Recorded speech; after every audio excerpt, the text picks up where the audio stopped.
This is where we fought Big Orb, right? And where Emil... We do not desire. We do not desire needless conflict. If we can continue to live with humans, Then we can continue to live peacefully. But that young man will come. Yes, the young man will come. He will kill us all. Women and children included. There's a prequel reference to make there. What should we do? What can we do? Hey guys, it's me, the big protagonist hero. Y'all excited to see me? Nope, can't do anything there.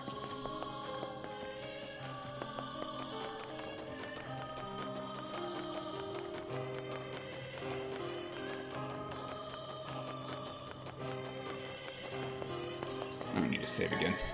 But let's do it anyway, because I'm paranoid.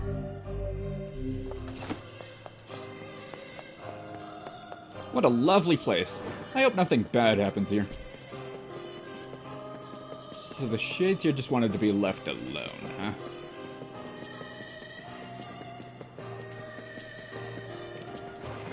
Mm-hmm. This way, right? No. Yep. There's a ladder.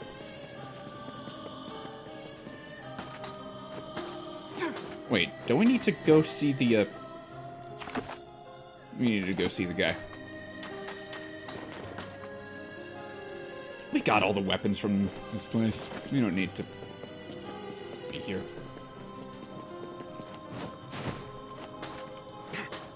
I'm pretty sure they don't sell anything I'm into. Well, Emil, you ready?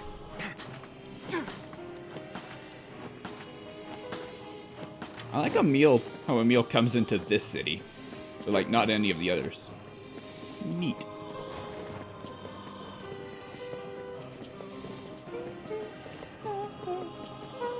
Is that an eagle egg?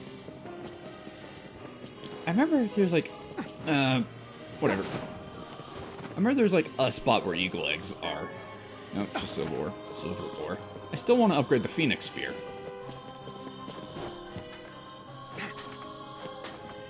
I could, like, look up where to get an eagle egg, but I don't care.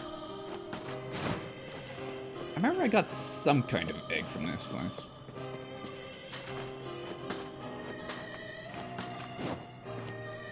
Oh, what's up?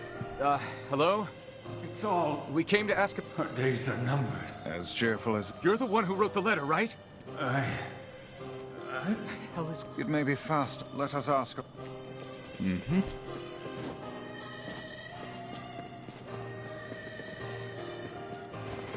I think this is the part where we go over there.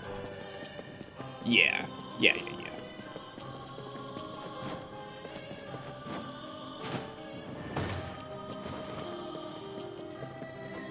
Can I go this way? I can. Yes. Hey, how's everybody doing?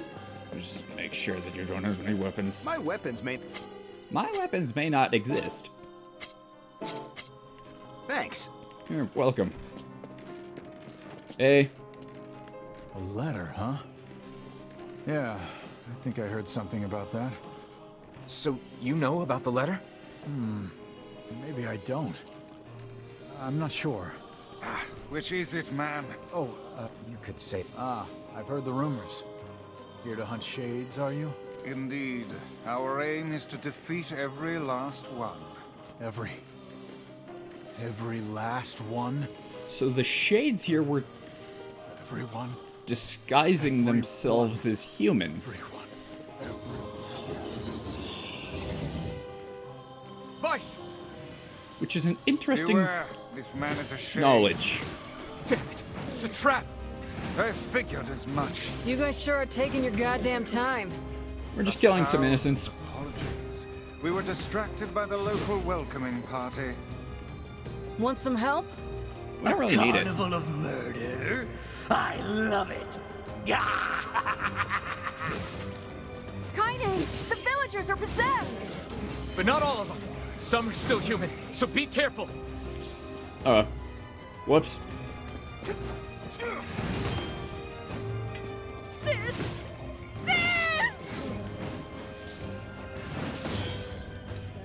So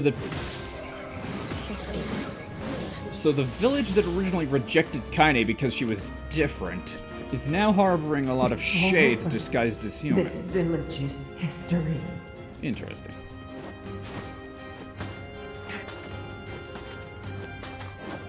Hey, Kaine.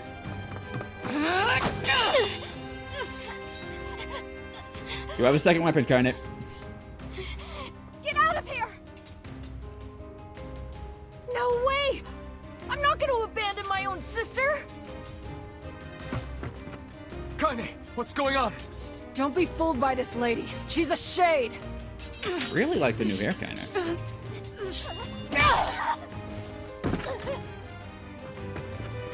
No! No! I keep hitting my microphone. You people are the monsters here! Yeah, I'm kind of Stay getting that back. impression. Your sister is one of them now. I don't care what she is! She's my sister, and I love her.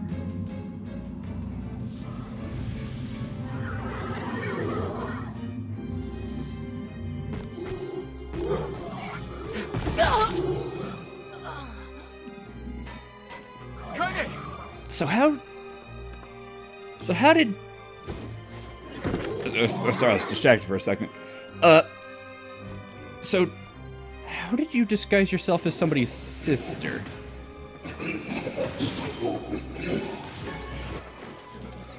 Stop it! Don't hurt my sister!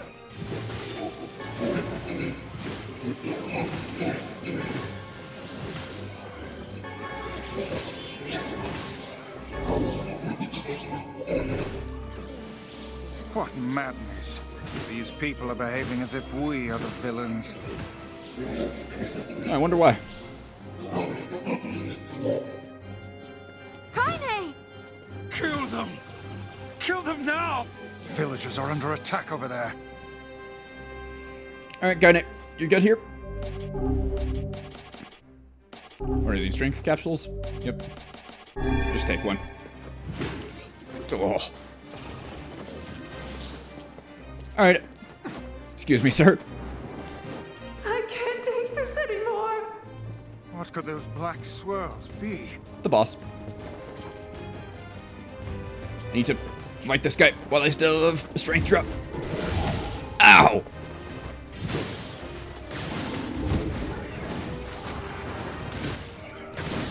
Get them!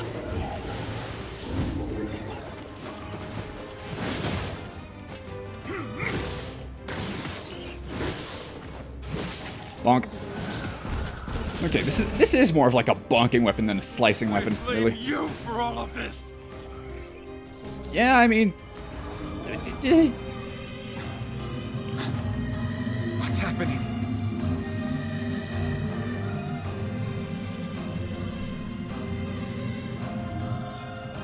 Orb.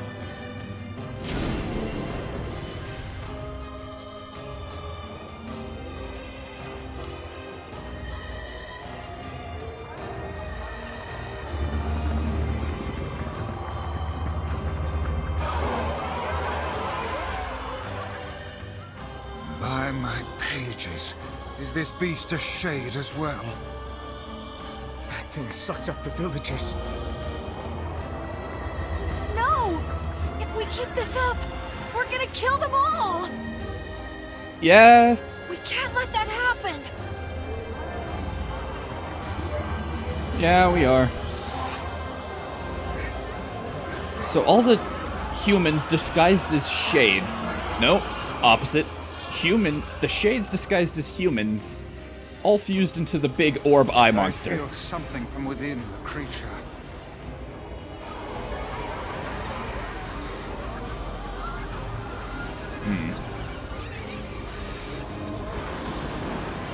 Not even close to hitting me. There you go. That's going to be closer to hitting me. Power of all those shades? It will take more than a barrage of magic to stop us. The first to waver is the first to die.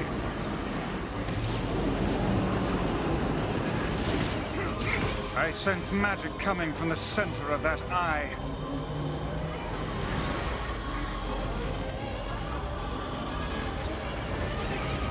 Can I hit it? I cannot. Wait! I think those are actual people! Hold nothing back. Those are shades. Oh, they are one and the same, Vicey.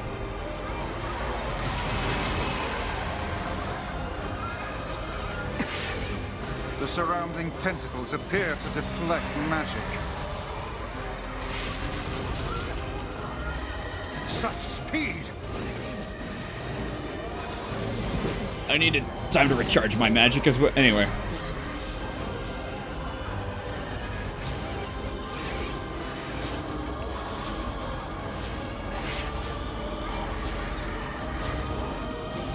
Now, focus your magic on the beast's center.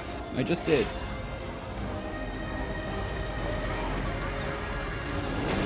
Alright, there we go.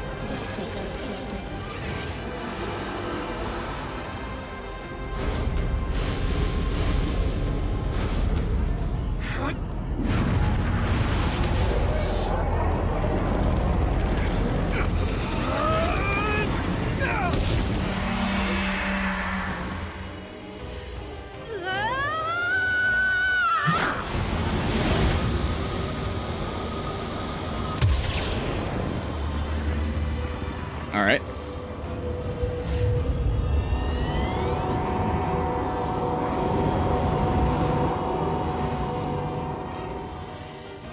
Look out! Something's coming!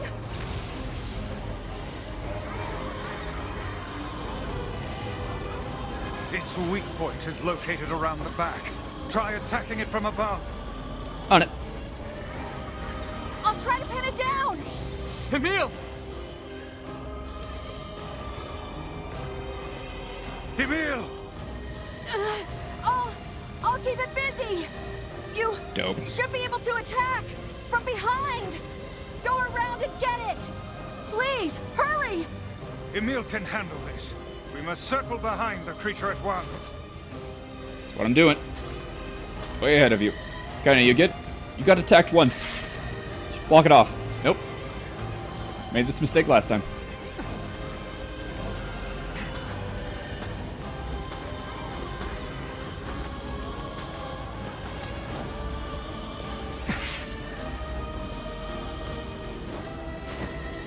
You must strike it in the eye.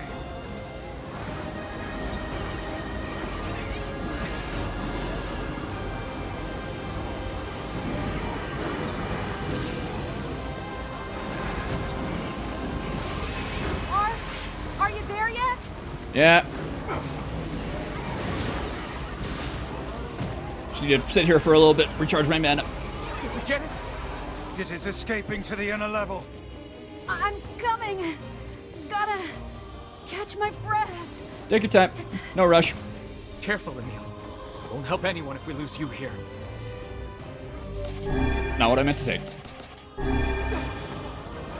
God damn it!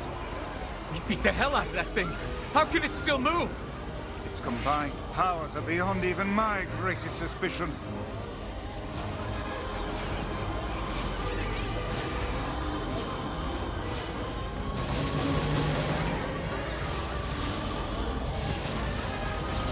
Alright. Now is a bad time for you. I just got a strength drop. I'm wielding this weapon. I'm like vastly higher level than all of you.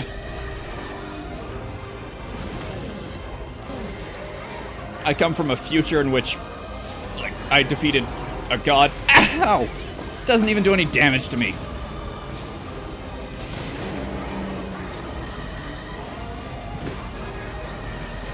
Can I absorb that beam? No. Of course not.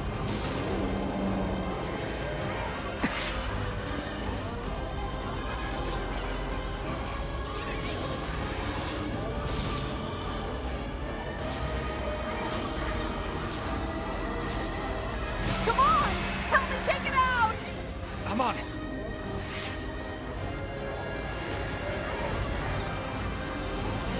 Alright, that's the boss.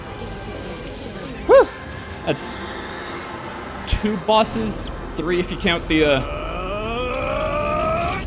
3 if you count the, tree.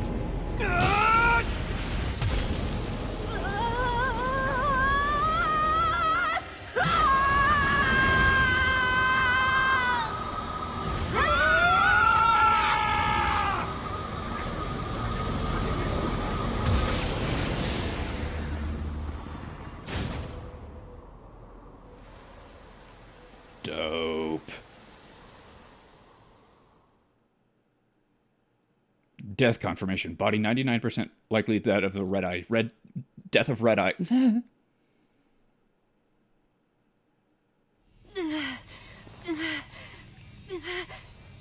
Emil. Emil, wait.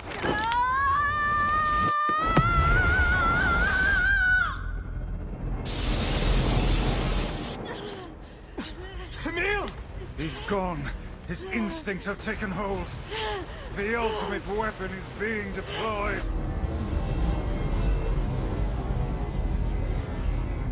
Ah, fuck.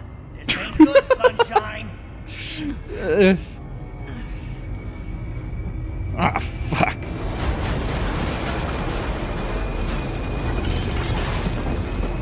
Yeah, on the list of things that aren't good, this is a, near the top.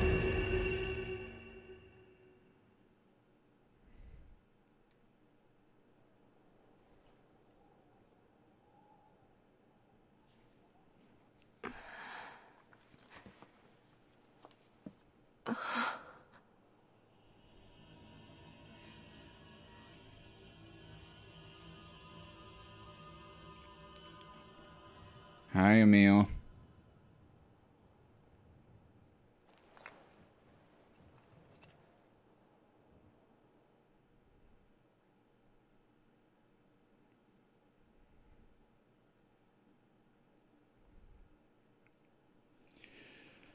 Oh, more reading.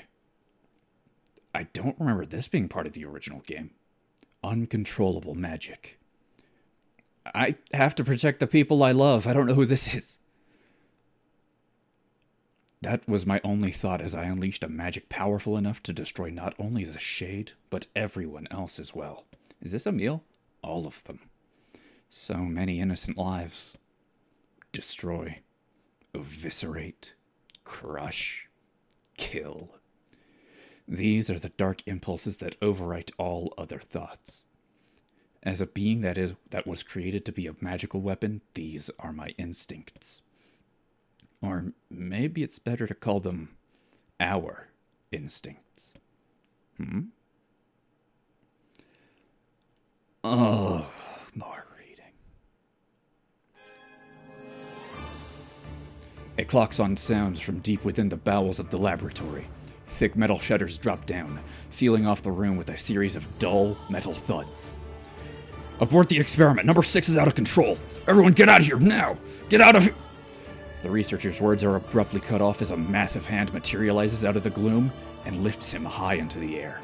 The researcher begins to scream. He screams and screams, the sound echoing off the walls of the laboratory until the hand squeezes down, coating the room in a deep crimson hue. The rest of his colleagues stand in silence, mouth open, unable to process what they have just seen. Then, a female scientist takes a step back and lets fly with a heartbreaking wail. But this is a terrible mistake, for the sound of her cry suddenly brings forth a monster in all its terrible glory. Its body is a bloated corpse, its head a grinning skull, and it's massive, many times the size of a human. The head lolls from side to side as it tromps about the room on all fours, bringing to mind the wild maneuverings of some wretched, starving beast. And this creature, this thing, is experiment weapon number 6, also known as Halua. No. Oh no, please stop. Oh God, save me! Save me! I don't want to die! One by one, the maddened cries of the researchers are silenced. If number 6 understands their petitions, it pays them no heed. It's doing that thing where it's lagging. Instead, continuing its rampage of destruction and slaughter with a focus that borders on obsession. After an eternity, the screaming stops. It really does stop.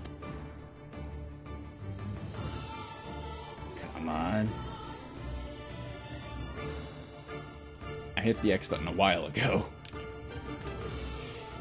Gives me a chance to take a break.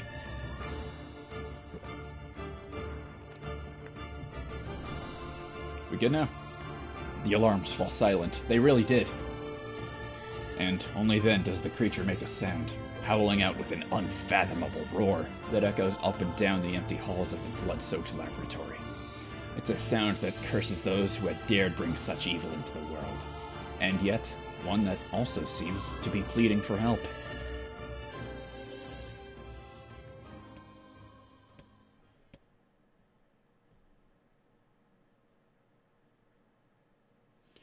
Two sets of footsteps echo in an otherwise silent corridor in the first level of the laboratory.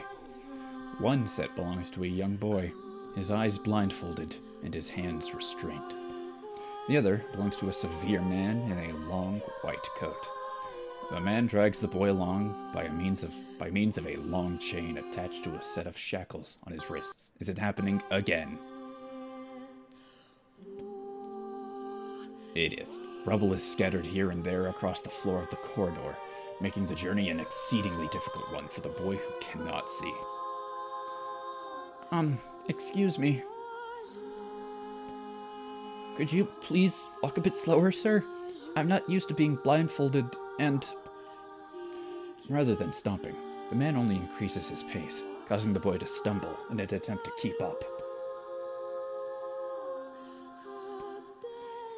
This last humiliation proves too much, and the boy finds himself unable to arrest his fall. Without the ability to brace himself, he topples to the floor, smashing his head on a pile of debris and causing a trickle of blood to worm its way down his pale, frightened face. Agonized by the pain, the boy inadvertently opens his eyes, causing the falling drops of blood to emit a strange crackling sound before transitioning into tiny white rocks. "Close your damn eyes!" roars the man. "Yes, sir," stammers the boy as he slams his lids shut. He hadn't realized the blindfold had slipped off during the fall, but now he keeps his eyes squeezed shut so tightly that sparkles appear against the black of his vision. The boy is Emil, also known as Number 7. He is a magical weapon whose eyes are capable of turning to stone anything that falls under their gaze. "Don't look at me!" barks the man. "Never look at me!" "I'm sorry, sir. I'm looking at the ground now, so if you just hand me the blind..." Instead of waiting for him to finish, the man extends one foot and presses Emil's face to the floor with a heavy black boot. "Sir, stop! You're hurting me!" "I told you to keep your eyes and your mouth shut, so do it!" The man knows this boy, this weapon, could wipe him out with a single glance, and yet subduing him this way gives him a sense of relief. After making certain the boy is sufficiently cowed, the man leans down, retrieves the blindfold, and knots it tightly around the boy's quivering head. "Right then, on your feet, let's move." Emil staggers to his feet, trying to ignore the red liquid oozing down his face. The blood doesn't matter. The pain doesn't matter. All that matters is finishing the job they had set out for him to do. The second level of the laboratory is in even worse shape than the first. The environs are littered with rubble and rock, making the thought of a decent foothold laughable. When the man's eyes linger on a section of rubble stained a deep red, he has a sudden image of warm, gooey brownies slathered in a strawberry sauce. His stomach lurches at the thought, but when he attempts to avert his eyes, they land on the remains of a human being rendered into what could only be described as a paste. The man blinks. His mind goes strangely blank before attempting to determine exactly how many humans had to be sacrificed to create the scattered piles of flesh around him. After a moment, his thoughts simply cease altogether, as if his mind realizes that trying to put such a thing into form is folly. You can go the rest of the way on your own," says the man in a voice much weaker than he wishes it to be. "I mean, what does it matter? You're not even human. You're a monster." With this, the man spins around and dashes back down the hall. A helpless Emil simply listens as the footsteps of his erstwhile captor fade into the distance. Emil finds himself alone in a room with the stench of death and blood. For a moment, he considers opening his eyes, but the thought of the horrors that await him quickly squash this plan. Instead, he stands still and listens intently. Eventually, a far-off sound reaches his ears. That's the howl I heard before. Emil resumes walking, using the sound of the distant voice to guide him, almost as if it was calling him home. By the time Emil reaches the 3rd level, he is moving on memory as much as sound. His hands and face are covered in fresh wounds from numerous falls. But every time he thinks about giving up, his mind returns to his sister. We studied together. We ate cookies together. We cried together. We laughed together. And sometimes I was the only one who got yelled at. This game really doesn't like this section. It keeps lagging. That's why I was never lonely. Our being together allowed me to stay strong. For Emil, his sister was all he had to live for. So, holding that feeling close to his chest, he pressed on, one step after the other. Finally, Emil finds himself drawing close to a certain experimental chamber in the deepest part of the laboratory. The howl is very close now, and as he touches the switch that controls the door, he thinks about his mission. Number 6 is the ultimate weapon. She is his sister, and he must turn her to stone. The door slowly opens, revealing the massive interior of the experimentation chamber. After a few steps, Emil removes his blindfold and slowly opens his eyes. His sister lurks before him, but she looks nothing like the girl he once knew. Instead, he sees a savage beast crawling on all fours through the shredded remains of researchers. As the thing that had been his sister stops and tilts its head in Emil's direction, he focuses his gaze on it. A series of soft, crunching sounds emerge from the creature as his magic does its terrible work. First, the fingers, then the hands, arms, legs, head. What little color the beast once possessed fades into a dull, ashen gray. And yet somehow, it summons what strength remains and pulls itself toward Emil, one slow, lumbering effort at a time. Wailing, the massive monstrosity closes in. Is she worried about me? Or is she coming to kill me? Emil feels prepared to accept either outcome. After all, this was his older sister, the person he loved more than anyone else in the world. Alua, The moment Emil speaks, number 6 comes to a sudden halt. Silence descends on the chamber as the siblings stare at each other. I'm sorry, Halua, but everyone says you're too powerful. They say it's too dangerous unless I seal you away. I'm so sorry. As Emil watches her body begin to turn to stone once more, number 6 simply waits in utter, perfect silence. I'm sorry. I'm sorry. I'm sorry. I'm sorry.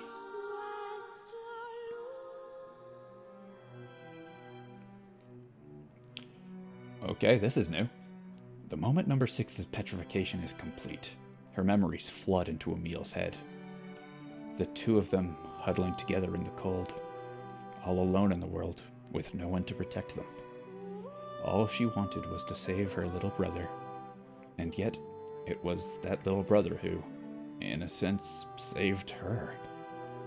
The moment the petrification is complete, Emil sinks to his knees. A frozen sister and a little brother racked with sin. Alone in this cold cage, the two of them weep in a single, silent voice.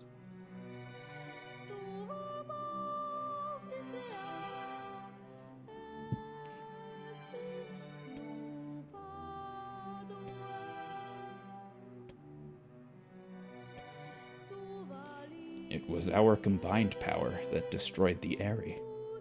Whole existences, entire lives, even their memories. We took it all. We took everything. My sweet, gentle sister turned into a monster. And the same thing will happen to me, now that I have her power. If my instincts as a weapon win out and destroy me in the process, if that power ends up hurting someone I love.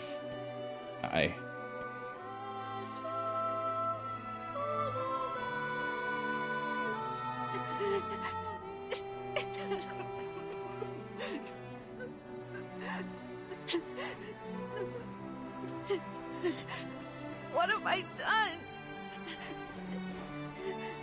I killed innocent people. I killed them all. But you saved us. If it wasn't for you, we'd all be dead. We owe you.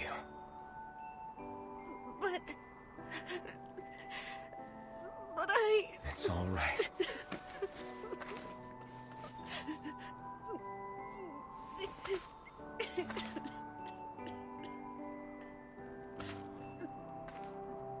Really? Don't look back.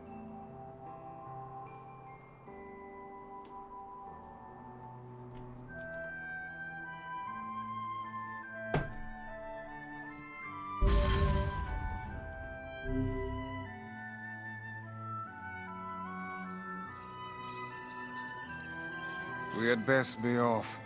Yeah.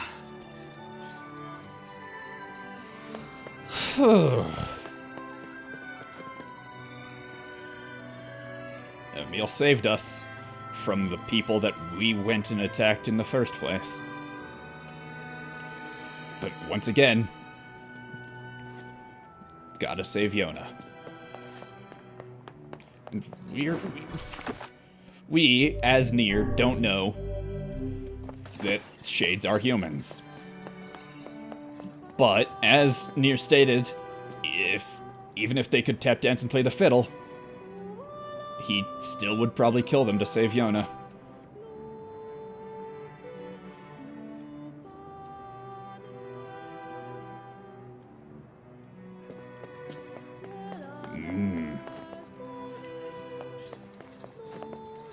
Did I just save? Yeah, I just saved.